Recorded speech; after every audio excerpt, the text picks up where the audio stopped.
Bienvenidos a mi canal una vez más. Hoy compartiré un comentario de la porción llamada Generaciones, escrita por nuestro maestro Ricardo, que va desde Génesis capítulo 25, versículo 19, al capítulo 28, versículo 9.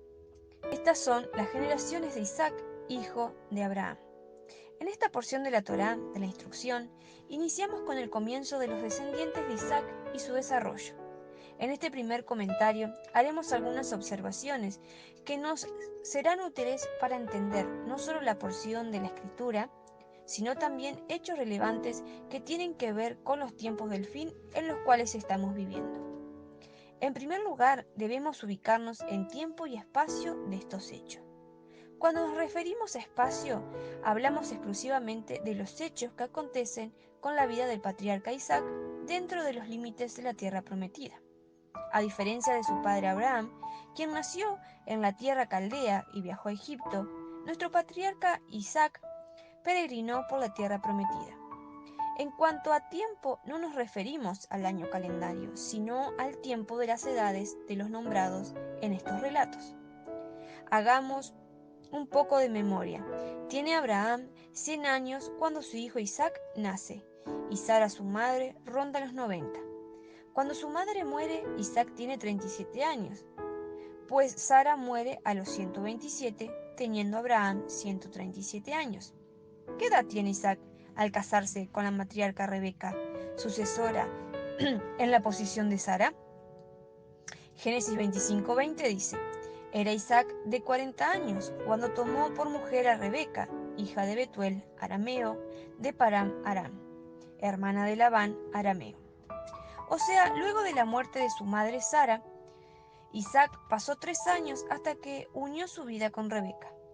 El pasaje siguiente de Génesis 25:21 nos habla de un problema, una dificultad física que Rebeca tenía y cómo halló respuesta en Yahweh.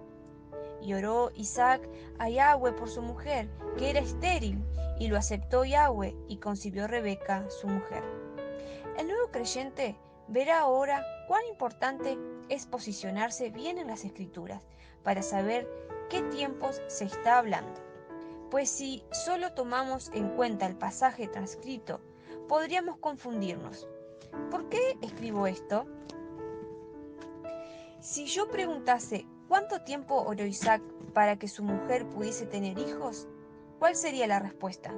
Pensaríamos que estamos hablando quizás de unos días, a lo sumo algunos meses, pero ¿qué nos revela la Torá? Veamos Génesis 25:26. Y era Isaac de 60 años cuando ella le dio a luz. ¿Se dan cuenta el tiempo que pasó? Entre Isaac toma como esposa a Rebeca, estéril, y el tiempo en que ella da luz, han pasado 20 años. Isaac oró durante 20 años por la concepción de sus hijos. Este es un detalle no menor, por cuanto durante 2 décadas Isaac vivió esperando la respuesta a su súplica. Pero este no es el único ejemplo que pudo dar acerca de estar atentos a los tiempos. A lo largo de esta porción veremos otras situaciones que requieren estar atentos al tiempo que nos está marcando. Quiero detenerme ahora en aspectos que hacen a la oración de Isaac. Transcribiremos el versículo Génesis 25:21. Y oró Isaac a Yahweh por su mujer que era estéril, y lo aceptó Yahweh y concibió Rebeca su mujer. Es necesario destacar el fin de la oración de Isaac. Si bien por supuesto debemos entender que él está interesado en tener descendencia, también es cierto que existía palabra profética acerca de ello que debía ser así. Recordemos Génesis 22:17, donde se propone la descendencia a la descendencia de Abraham. De cierto te bendeciré y multiplicaré tu descendencia como las estrellas del cielo y como la arena que está a la orilla del mar, y tu descendencia poseerá las puertas de sus enemigos. Por otro lado, es claro que Isaac oró con la fe necesaria para que se concretara su pedido. No olvidemos a Santiago 1:6. pero pida con fe, no dudando nada, porque el que duda es semejante a la onda del mar, que es arrastrada por el viento y echada de una parte a otra. También es necesario notar el poder de la oración intercesora, pues la escritura es clara al decir que oró Isaac a Yahweh por su mujer.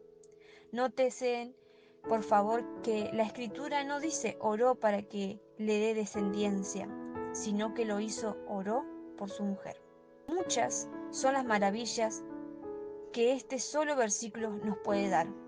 Como no pretendo cerrar las puertas al Ruach HaKodesh pueda hacer en la vida del creyente, ni limitar su visión, dejaré que por su cuenta pueda aprender otras cosas. Solo daré como guía estos versículos que puedan ayudarlo en la búsqueda. Romanos 4:20 al 21, Hebreos 5:7, Primera de Timoteo 5:5, Daniel 6:10, Colosenses 4:12, Filipenses 1:19. Ahora, volviendo a la cuestión de tomar en cuenta los tiempos, quiero que nos ubiquemos en la realidad de esta familia de nuestros patriarcas, tomando en primer lugar los tiempos de nuestro padre Abraham. Quizás repita algunos números que ya he puesto, pero es necesario para la continuidad. Edades de Abraham. Cuando nace Isaac, 100 años. Cuando muere Sara, 137.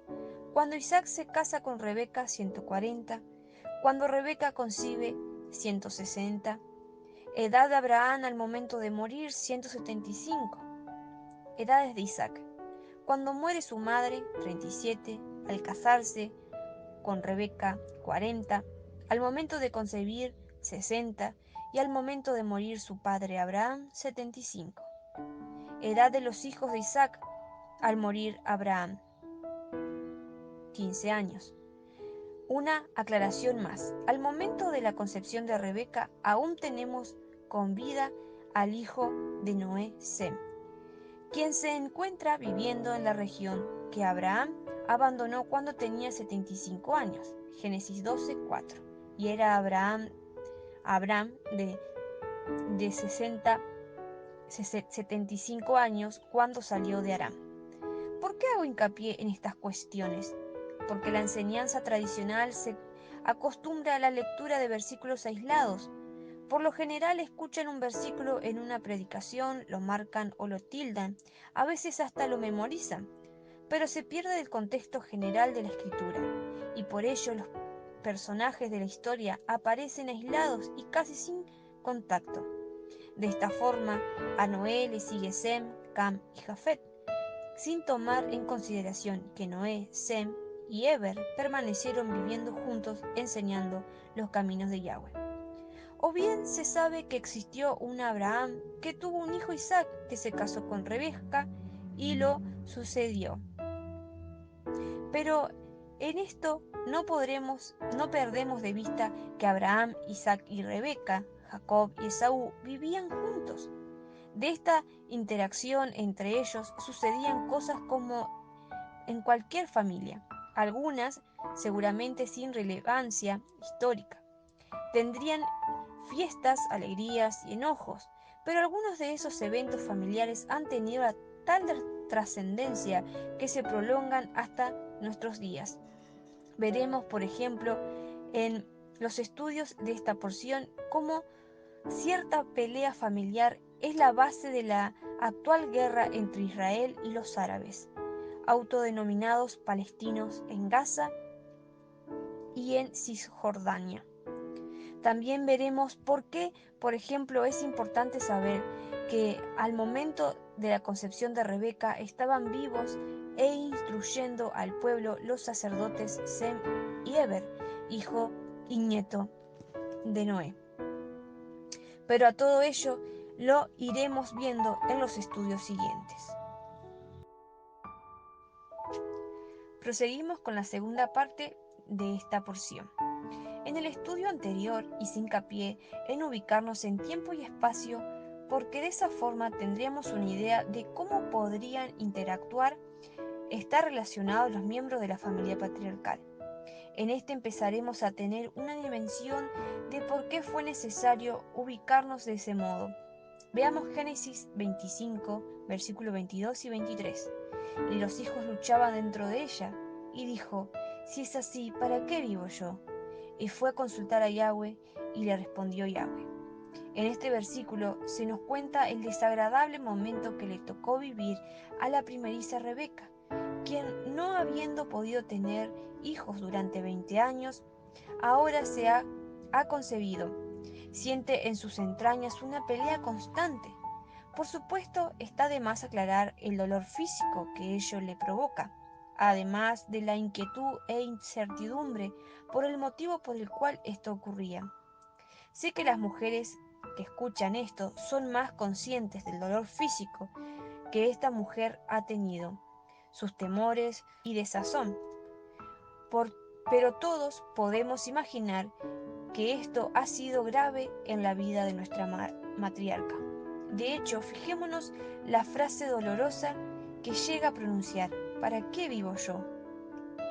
Si pensamos que esto es poco, quiere decir que aún no alcanzamos por lo menos a solidarizarnos en nuestro interior con lo que nuestro antepasado sufrió. Acto siguiente se nos dice: y fue a consultar a Yahweh. Pues bien, me gustaría hacer la siguiente pregunta: ¿cómo consultó a Yahweh? No sé, no se nos habla de la presencia de algún profeta, ni de que oró y recibió la visita de la palabra, ni de otro tipo de mención. ¿Por qué esto es importante? Porque la Torá se sostiene a sí misma. No necesita textos que lo expliquen, a partir de relatos y tradiciones del pueblo hebreo, lo cual, si bien no se encuentran en la Torá, podemos desentrañar un poco lo que ocurrió. Pues se cuenta en antiguos Midrashim que Rebeca visitó a Sem y Eber, el primer oficionado como Melquisedec y el segundo aprendiendo y compartiendo los rudimentos del sacerdocio. Ahora, el nuevo creyente comprenderá por qué en el estudio anterior me preocupé por establecer las edades de los personajes de estas historias y de cómo eran contemporáneos y cómo se relacionaban. Ahora podemos ver con claridad que Rebeca no solo consultó a sus ayudantes, también lo hizo con su suegro Abraham. Y esta cuestión familiar alcanzó tal magnitud que consultaron a quienes en aquel tiempo ejercía el sacerdocio según el orden de Melquisedec, o sea, Sem y su hijo Eber. Volvemos de nuevo al libro de Génesis 25-23. Y le respondió Yahweh: dos naciones hay en tu seno, y dos pueblos serán divididos desde tus entrañas. El un pueblo será más fuerte que el otro pueblo, y el mayor servirá al menor. La respuesta profética a la dolorosa situación de Rebeca es más importante. Diría, es crucial para entender la realidad del mundo actual.